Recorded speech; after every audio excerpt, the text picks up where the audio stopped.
Knowledge of Islam with مفتی طارق مسعود۔ بعض حضرات یہ کہتے ہیں، مجھ سے بڑی بحث کی ایک صاحب نے، کہ یہ آپ لوگ اندھے مقلد ہو اور خطبہ عربی میں دیتے ہو۔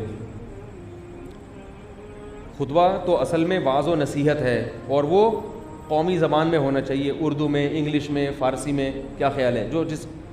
تو یہ آپ لوگ چونکہ اندھے مقلد ہو، چونکہ آپ لوگوں کی کتابوں میں لکھا ہوا ہے کہ خطبہ عربی میں ہونا چاہیے، تو اب کیا کرتے ہو؟ خطبہ عربی میں۔ حالانکہ خطبہ تو جمعے کے خطبے کی بات کر رہا ہوں، وہ تو وعظ و نصیحت ہے۔ تو ان کو تو میں نے جواب اس لیے نہیں دیا کہ ان کا جو انداز کلام تھا وہ طنزیہ تھا۔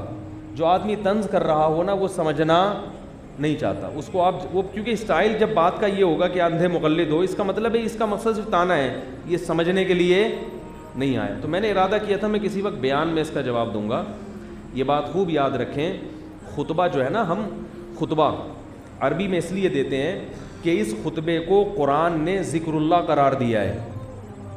یا ایھا الذین آمنوا اذا نودی للصلاۃ من یوم الجمعۃ فاسعوا الی ذکر اللہ۔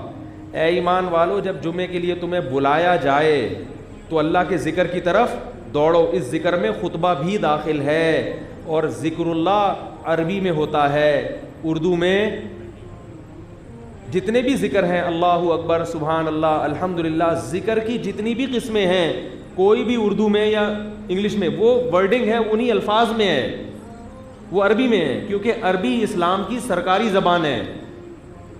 نہیں یاری بات؟ عربی کیا ہے؟ اسلام کی سرکاری زبان ہے۔ تو اللہ نے اس کو ذکر قرار دیا، اس لیے تمام فقہا، تقریباً تمام فقہا اس پر متفق ہیں کہ جمعے کا جو خطبہ ہے وہ کس میں ہوگا؟ عربی میں۔ وہ الگ بات ہے، اس کی ٹرانسلیشن ہو جائے وہ مختلف زبانوں میں، لیکن جو اصل خطبہ ہے وہ کس میں ہوگا؟ عربی میں۔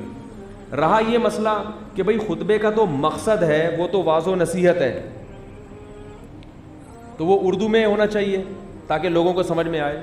تو یہ دلیل تو آپ ذکر اللہ میں بھی دے سکتے ہیں۔ ذکر اللہ کا مقصد اللہ کی تعریف ہے، تو وہ کس میں ہونی چاہیے؟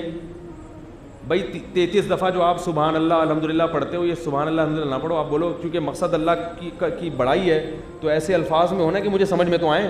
تو آپ سبحان اللہ کے بجائے جو نماز کے بعد 33 دفعہ سبحان اللہ کہتے ہیں نا، تو آپ یوں کہا اللہ ہر عیب سے پاک ہے، اللہ ہر عیب سے پاک ہے، اللہ ہر عیب سے پاک ہے، اللہ ہر عیب سے پاک ہے۔ پھر جب الحمدللہ کی باری آئے تو بجائے الحمدللہ کے تمام تعریفیں اللہ کے لیے ہیں، تمام تعریفیں اللہ کے لیے ہیں، تمام تعریفیں اللہ کی 33 دفعہ۔ پھر اللہ بہت بڑا ہے، اللہ بہت بڑا ہے، اللہ بہت بڑا ہے، اللہ بہت بڑا ہے 34 دفعہ۔ پھر جو لا الہ الا اللہ وحدہ لا شریک لہ، وہ چوتھا کلمہ پڑھتے ہیں، وہ بھی اللہ کے سوا کوئی معبود نہیں، اس کا کوئی شریک نہیں ہے، لہ الملک و لہ، وہی بادشاہی بھی اسی کے لیے اور حمد بھی اسی کے لیے۔ تو یہ پورے سسٹم کیا کر دو۔ حدیث میں آتا ہے تیسرا کلمہ جو صبح پڑھے گا 100 دفعہ، اس سے بہتر کوئی نیکی نہیں کر سکتا، تو وہ بھی سبحان اللہ والحمدللہ۔ نالج آف اسلام ود مفتی طارق مسعود۔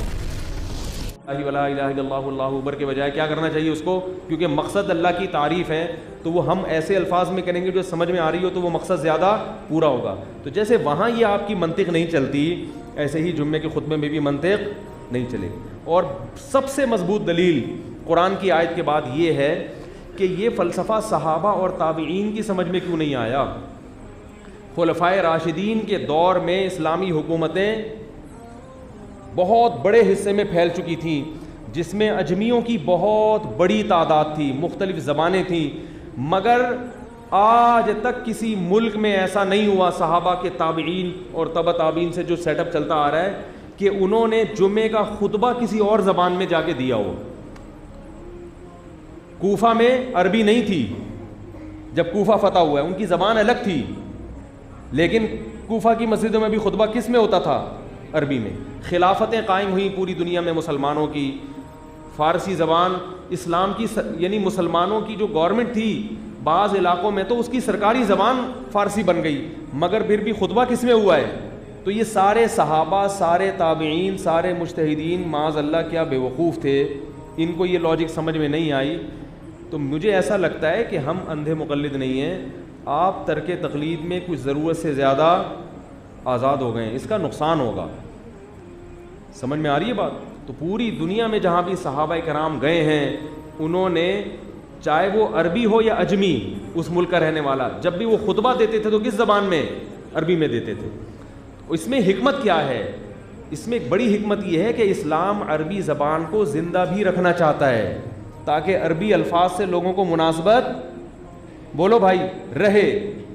کیونکہ آپ اس سے آگے بڑھیں گے نا تو پھر بہت سے لوگ اس پہ بھی اس زمانے میں ریسرچ کر رہے ہیں, کہہ رہے ہیں کہ نماز بھی اردو میں ہونی چاہیے تاکہ مقصد حاصل ہو, اور باقاعدہ یہ شروع بھی کر دیا. ہمارے جاننے والے ایک صاحب ہیں, وہ اردو میں نماز پڑھتے ہیں, کہتے ہیں اللہ بہت بڑا ہے, تمام تعریفیں اللہ کے لیے جو تمام جانوں کا پالنے والا ہے, بڑا مہربان نہایت رحم کرنے والا ہے, روز جزا کا مالک ہے. پورا اس پروگرام چل رہا ہے ان کا اردو میں. تو اگر آپ اس طرح منطق چلا کے زبان کو چینج کرو گے تو اس سے عربی کو بھی کیا ہوگا, چونکہ اسلام کی سرکاری زبان, اسلام آیا عربی میں ہے, تو اسلام اس زبان کو بھی محفوظ رکھنا چاہتا ہے. اور یہ اسلام کا معجزہ ہے کہ 1400 سال کے بعد بھی بالکل وہی عربی ہے جو 1400 سال پہلے تھی, جبکہ دنیا میں جتنے مذاہب آئے ہیں ان کی زبانیں محفوظ نہیں ہیں, چینج ہو گئیں. صرف یہودیوں نے اپنی زبان کو سیو رکھا, وہ بھی بہت ہی محدود پیمانے پر, جبکہ عربی 20 ملکوں کی زبان ہے. سمجھ میں آ رہی ہے بات؟ تو اسلام عربی کو بھی زندہ رکھنا چاہتا ہے. اس لیے جمعے کا خطبہ کس زبان میں ہوگا؟ جو سنت ہے, جو صحابہ کی تابعین, تبع تابعین, ائمہ مجتہدین اور مسلمان خلفاء کی سنت ہمیشہ سے چلتی آئی ہے, وہ یہی ہے کہ خطبہ عربی میں ہونا چاہیے.